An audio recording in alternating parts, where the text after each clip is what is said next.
టాటరా classic రెటినాలకు world class treatment ఇప్పుడు మన బీరంగూడలో American laser eye hospitals. Bharat పాకిస్తాన్ల మధ్య రేగిన ఉద్రిక్తతలో విమానయానాన్ని కోలుకోలేని దెబ్బతీశాయి.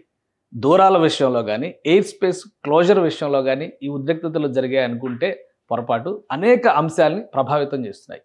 అహ్మదాబాద్లో జరిగినటువంటి ఎయిర్ ఇండియా విమానం కూలిపోయినటువంటి ఘటన వెనుక కూడా ఇలాంటి కోణాలే ఉన్నట్టుగా ఒక విశ్లేషణ నడుస్తోంది. ముఖ్యంగా ఉత్తర భారతదేశంలో వేరే దేశాలకు వెళ్ళేటువంటి విమానాలన్నీ కూడా పాకిస్తాన్ గగనతలం నుంచే వెళ్లాల్సిన పరిస్థితి, ఉత్తర పశ్చిమ భారతదేశానికి సంబంధించినటువంటి విమానయానంలో. కానీ ఆ ప్రాంతంలో ఎయిర్ స్పేస్ పాకిస్తాన్ క్లోజ్ చేయడం, ఆపరేషన్ సింధూర్ ముగిసింది, ఉద్రిక్తతలు తగ్గాయి, సరిహద్దుల్లో కొంత సామరస్యపూరిత వాతావరణం ఉంది.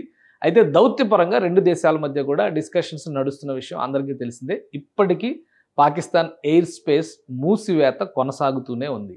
జూన్ 24వ తేదీ వరకు పాకిస్తాన్ తన ఎయిర్ స్పేస్లో నుంచి భారతీయ విమానాలని అనుమతించడం లేదు. ఈ క్రమంలోనే ఇతర ప్రాంతాల నుంచి వెళ్లాల్సినటువంటి విమానాలన్నీ కూడా మ్యాక్సిమం గుజరాత్ ముంబై రూట్కి డైవర్ట్ అవుతున్నాయి. అక్కడి నుంచి యూరోపియన్ కంట్రీస్కి కానీ గల్ఫ్ దేశాలకు కానీ వెళ్ళేటువంటి ప్రయత్నం జరుగుతుంది. సో ఇక్కడ ఈ పరిణామం వలన విపరీతమైనటువంటి రద్దీ పెరగడం, ప్రయాణం నడిపేటువంటి ముఖ్యంగా విమానం నడిపేటువంటి పైలట్ల పైన ఒత్తిడి పెరగడం అనేది కూడా సమస్యలకు కారణమవుతుందని కొంతమంది విమానయాన రంగ నిపుణులు విశ్లేషిస్తున్నారు. అసలు ఏ విధంగా ఇది ప్రభావితం చేస్తుంది అనే అంశాన్ని ఒకసారి విశ్లేషిద్దాం. ఇది యాక్చువల్గా రిపోర్ట్స్ ప్రకారం చూస్తే కనుక India and Pakistan extend closure of air space for each other's airlines by a month till June 24th morning. So అంటే జూన్ నెల ఆఖరి వరకు కూడా ఇదే పరిస్థితి ఉంటుంది అనేటువంటిది చాలా క్లియర్గా ఉంది. రెండు దేశాలు ఎలాంటి మార్పులు కూడా ఈ విషయంలో అంగీకరించడం లేదు. ఇప్పుడు గుజరాత్ నుంచి బయలుదేరుతున్నటువంటి విమానాలన్నీ కూడా ఇది ఈ IC-171 అంటే ఇండియన్ ఎయిర్లైన్స్ ఎయిర్ ఇండియా 171 విమానం కూలిపోయినటువంటి విమానానికి సంబంధించిన రూట్ ట్రాకింగ్కి సంబంధించి చూస్తే ఇది 12వ తేదీన బయలుదేరేటువంటి విమానం సాయంత్రానికి లండన్ చేరుకోవాలి. దానికి ఇచ్చినటువంటి రూట్ మ్యాప్ చూసే లండన్ గాత్విక్ ఎయిర్పోర్ట్కి వెళ్లాల్సినటువంటి విమానం. దీని రూట్ మ్యాప్ మామూలుగా అయితే ఈ విధంగా ఉంటుంది.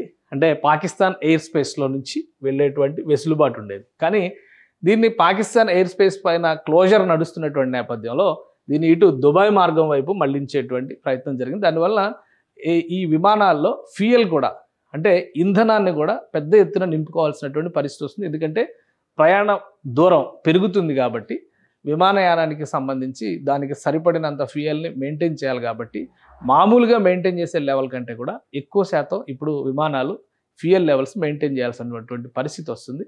ఈ ప్రమాదం జరిగినటువంటి సందర్భంలో విమానం అప్పుడే టేకాఫ్ అవడం, ఇంధన ట్యాంకు పూర్తి స్థాయిలో ఇంధనంతో ఉండడం వలన ప్రమాద తీవ్రత మరింత పెరిగిందని చెప్పని విమానయాన రంగ నిపుణులు వివరిస్తున్నారు.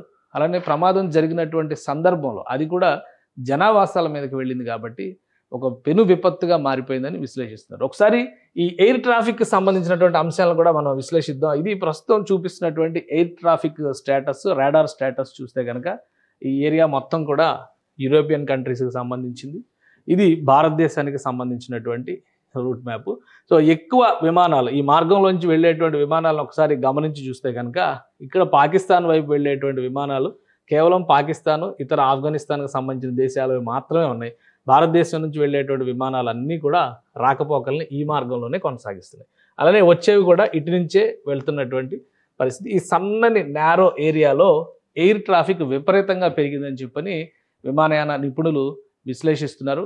దీనివలన ఆయా దేశాల్లో విమానయానం పుంజుకునేటువంటి అవకాశాలు ఉండడంతో పాటు ఇతర పర్యవసానాలు అంటే దాని దుష్ప్రభావాలు కూడా ఉండేటువంటి ఛాన్సెస్ ఉంటాయి. సో ఇంకొకటి మనం ఒకసారి ఈ మ్యాప్ను కూడా పరిశీలిద్దాం. ఫ్లైట్ రాడార్ చూపిస్తున్నటువంటి అంశాలను బట్టి చూస్తే కనుక భారతదేశంలో ఇది యూరోపియన్ కంట్రీస్కి సంబంధించినటువంటిది. ఈ ప్రాంతం భారతదేశానికి సంబంధించి రాకపోకలు యూరోపియన్ కంట్రీస్కి భారతీయులతోనే ఎక్కువగా ఉండేటువంటి అవకాశం ఉంటుంది. అలానే ఇరాన్, ఇజ్రాయెల్ మధ్య ఉద్రిక్తతల నేపథ్యంలో ఆ ఇరాన్ గగనతలం అంతా కూడా ఇరాక్, సిరియా గగనతలం మొత్తం కూడా ఖాళీగా ఉంది. ఆ మార్గంలో ఎవరు వెళ్ళేటువంటి పరిస్థితి లేదు.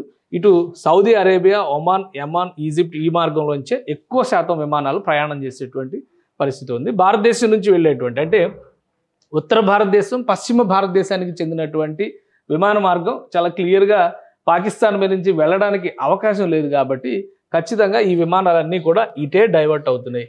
సో అదే తరహాలో అహ్మదాబాదు, ముంబై ఎయిర్పోర్ట్ల పైన విపరీతమైనటువంటి, ముఖ్యంగా అంతర్జాతీయ విమానాశ్రయాలు వీటిపైన విపరీతమైనటువంటి ఒత్తిడి పడుతుంది.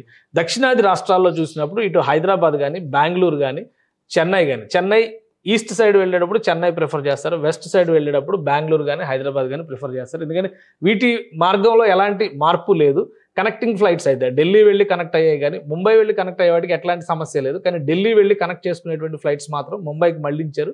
కాబట్టి ఈ మార్గం అంతా కూడా, ఈ రూట్ అంతా కూడా కేవలం ఎయిర్ ట్రాఫిక్ డైవర్షన్తోనే కొంత తీవ్రమైన ఒత్తిడి ఎదుర్కొంటుంది. పైలట్లు కూడా ఈ విషయంలో చాలా ప్రతికూలమైనటువంటి ఇబ్బందులు పడుతున్నట్టుగా విమానయాన నిపుణులు విశ్లేషిస్తున్నారు. మొత్తానికి ఇవే కారణాలు కావడానికి అవకాశం లేకపోయినా కానీ ఎయిర్ ఇండియా విమానం ప్రమాదానికి పాకిస్తాన్ గగనతలం మూసివేత కూడా ఒక సమస్యగా చూడాల్సిన అవసరం కనిపిస్తుంది అనేటువంటి విశ్లేషణ ఇప్పుడు వినిపిస్తుంది. అలానే ప్రమాదం జరిగినటువంటి తీవ్రతను బట్టి, జనావాసాల్లో కూలినటువంటి విధానాన్ని బట్టి నిండుగా ఉన్నటువంటి ఫ్యూయల్ ట్యాంక్ వలన కూడా ప్రమాద తీవ్రత భారీగా పెరిగిందని చెప్పని అంచనాలు వేస్తున్నారు. ప్రమాదం జరగడానికి గల కారణాలు మాత్రం బ్లాక్ బాక్స్ డేటా ద్వారా వస్తుంది. కనీసం 3 నుంచి వారం రోజుల సమయం పట్టేటువంటి అవకాశం ఉంటుంది. సో ఏం జరిగింది, కాక్పిట్లో ఏం జరిగింది, ఇందులో ఏదైనా దుశ్చర్య ఉందా లేదా కేవలం ప్రమాదవశాత్తు జరిగినటువంటి సంఘటనని చూడాల్సి ఉంటుంది. ఇటీవల కాలంలో భారతదేశంలో జరిగినటువంటి విమానయాన రంగంలో అతిపెద్ద ప్రమాదంగా దీన్ని చూడాల్సి ఉంటుంది.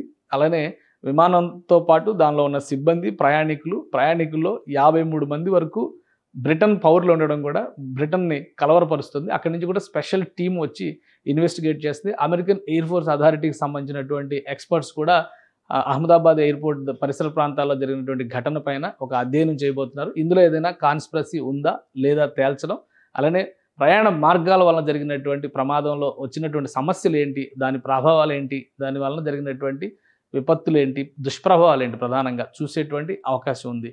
సో 2 దేశాల మధ్య ఉద్రిక్తతలు తగ్గినాయి.